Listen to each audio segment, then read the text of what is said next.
Hi viewers, welcome to our channel. ప్రస్తుతం మనతో పాటు సీనియర్ జర్నలిస్ట్ దామ బాలా సార్ ఉన్నారు. వారితో మాట్లాడదాం. నమస్కారం సార్. నమస్తే సార్, హత్యాచార ఆరోపణలు ఎదుర్కొంటున్న జానీ మాస్టర్ పైన వ్యతిరేకత తీవ్ర స్థాయిలో పెరిగిపోతుంది సార్. పవన్ కళ్యాణ్ గారే సీరియస్ అయిపోయారు. జనసేన పార్టీ కార్యకలాపాలకు కూడా దూరంగా ఉండాలని చెప్పేసి నోటీస్ కూడా రిలీజ్ చేశారు. అటు డ్యాన్స్ మాస్టర్ అసోసియేషన్స్ మొత్తం కూడా అతన్ని బహిష్కరించాయని చెప్పేస్తున్నారు.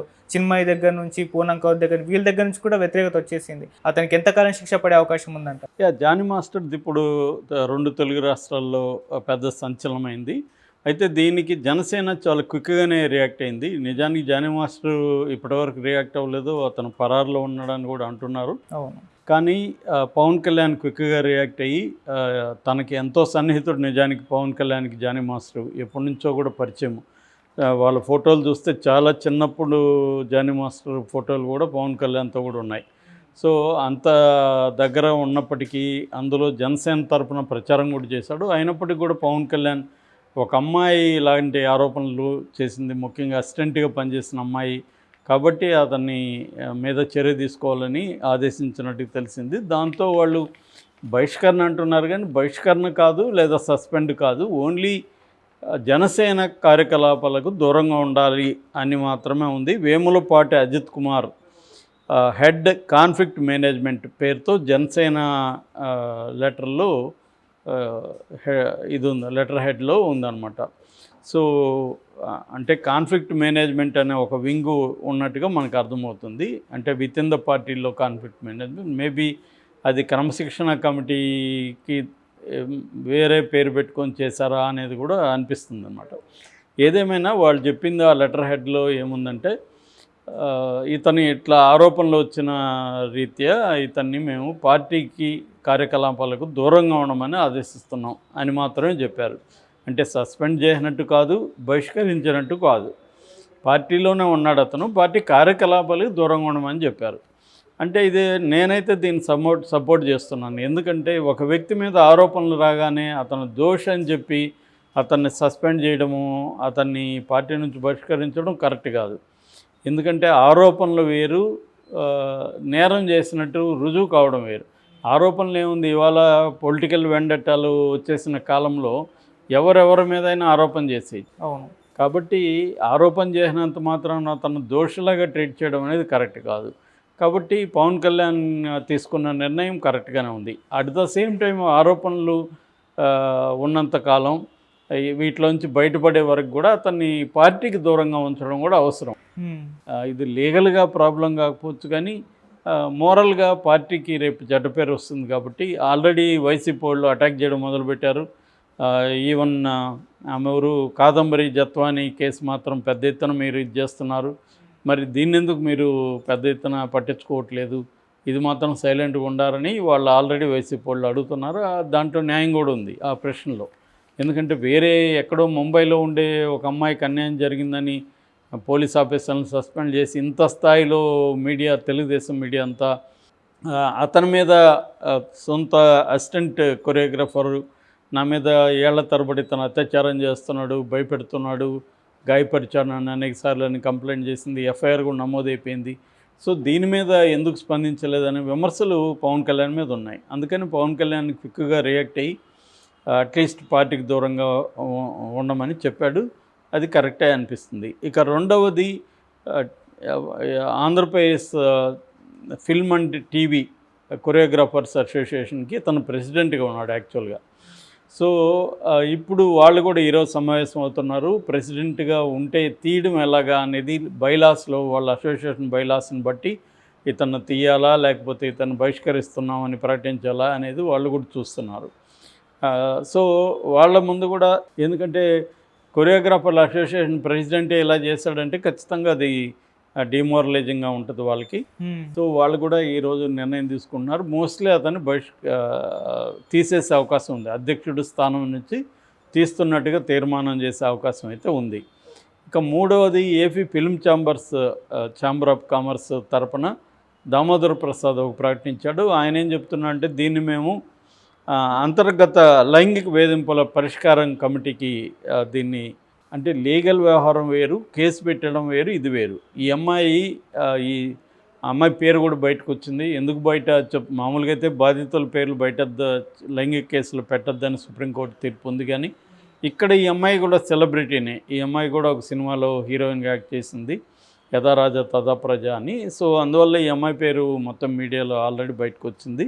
ఈ అమ్మాయి పేరు మధ్యప్రదేశ్ నుంచి 2017లో డీలో పాల్గొనింది. తర్వాత 2019 నుంచి తన దగ్గర అసిస్టెంట్ కొరియోగ్రఫర్గా ఉంది. 2019లోనే ఈ అమ్మాయిని బలవంతంగా అతను లైంగికంగా అత్యాచారం చేశాడనేది ఈ అమ్మాయి చెప్తుంది. అప్పటి నుంచి కూడా అత్యాచారం చేస్తున్నాడని. అత్యాచారం అంటే ఇక్కడ అర్థం నాకు ఇంట్రెస్ట్ లేకపోయినా అతను నన్ను ప్రలోభపెట్టో భయపెట్టో చేస్తున్నాడు అనేది ప్రధానంగా. మామూలుగా సుదీర్ఘకాలం పాటు అత్యాచారం అంటే అర్థం అదే. అత్యాచారం అంటే రెగ్యులర్గా ఏదో ఫోర్స్ఫుల్గా కాదు, వాళ్ళని ఏదో భయపెట్టి నీకు కానీ నువ్వు కానీ నాతో ఇలాగా లేకపోతే నేను నీకు ఛాన్సులు లేకుండా చేస్తాను, ఇండస్ట్రీలో నుంచి తరిమిస్తానని చెప్పడం ఒకటి. రెండోది నువ్వు నాతో ఉంటే నిన్ను కొరియోగ్రఫర్గా చేస్తాను, హీరోయిన్గా చేస్తానని కొన్ని ఫాల్స్ హామీలు ఇవ్వడం ఒకటి. ఈ రెండు కూడా చట్టరీత్యా నేరమే. సో అలా చేశాడనేది ఈ అమ్మాయి ఆరోపణ. సో అంటే కొట్టాడు, ఈ క్రమంలో తనకిష్టం లేనప్పుడు కొట్టాడు, వాళ్ళ భార్య కూడా ఆయేష కూడా కొట్టిందనేది కూడా ఆరోపణ.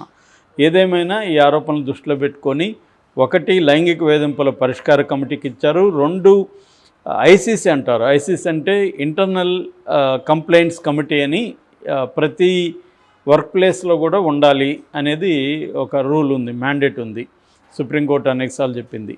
సో అంతర్గత ఫిర్యాదుల కమిటీ అంటే విత్ ఇన్ దట్ దీంట్లో కమిటీ ఉంటుందన్నమాట. దానికి కూడా అప్పగించారు వీళ్ళు ఇండస్ట్రీలో.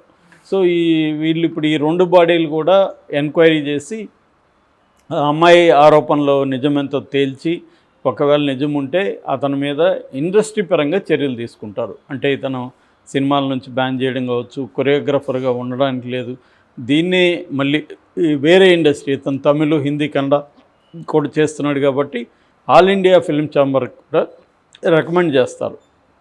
సో ఇతను ఓవరాల్గా ఇండియాలో ఏ సినిమాలకు కూడా కొరియోగ్రఫర్గా పనిచేయడానికి వీల్లేని పరిస్థితిని క్రియేట్ చేస్తారు ఎప్పుడు ఇది నిజమని తేలితే.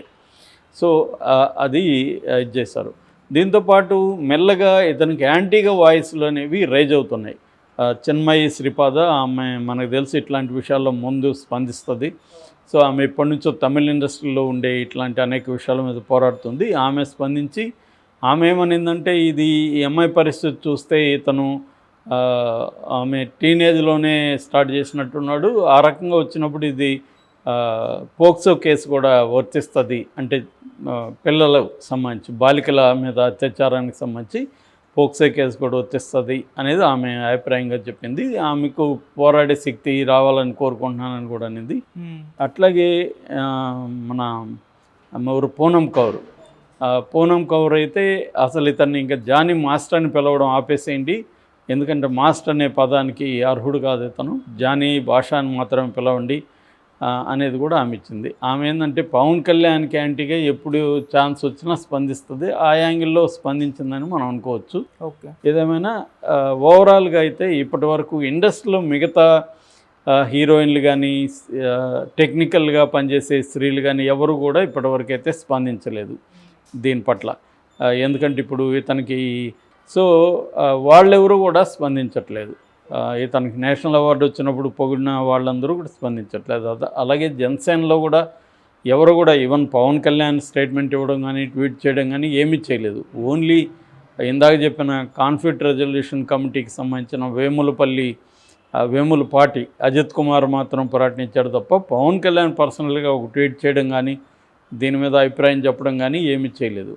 అతను సైలెంట్గానే ఉన్నాడు. ఓన్లీ ప్రొసీజరల్గా తమ పార్టీ వైపు నుంచి మాత్రమే దీని నుంచి చేసుకుంటున్నట్టు ఉంది. ఓవరాల్గా ఇంకో వైపు చూస్తే ఇతను పారిపోయాడు. సో అందుబాటులో మామూలుగా అయితే పోలీసులు ఈమె పెట్టిందైతే కేసు రాయదుర్గంలో, బట్ ఇతను ఉండేది నార్సింగ్లో కాబట్టి నార్సింగ్ పోలీస్ స్టేషన్కి వీళ్ళు అప్పగించారు.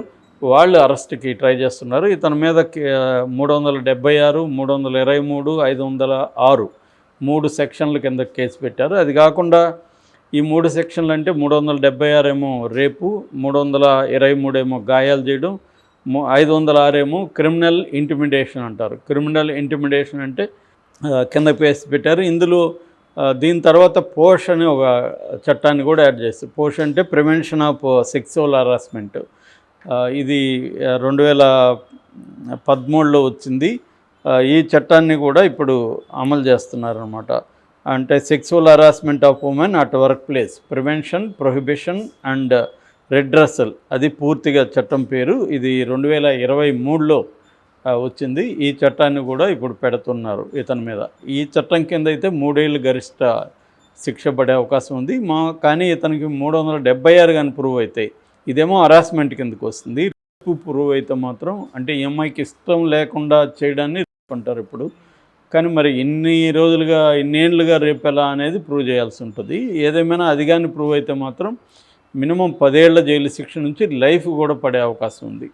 సో ఇంకా పోక్సో కానీ అమలైతే మాత్రం ఒక్కొక్కసారి ఎక్స్ట్రీమ్ కేసుల్లో మరణశిక్ష కూడా పడే అవకాశాలు ఉన్నాయి. ఏదేమైనా ఇతను గట్టిగానే ఇరుక్కున్నట్టు కనిపిస్తుంది. దీని నుంచి ఎలా బయటకు వస్తాడనేది చూడాలి. Okay sir, thank you so much.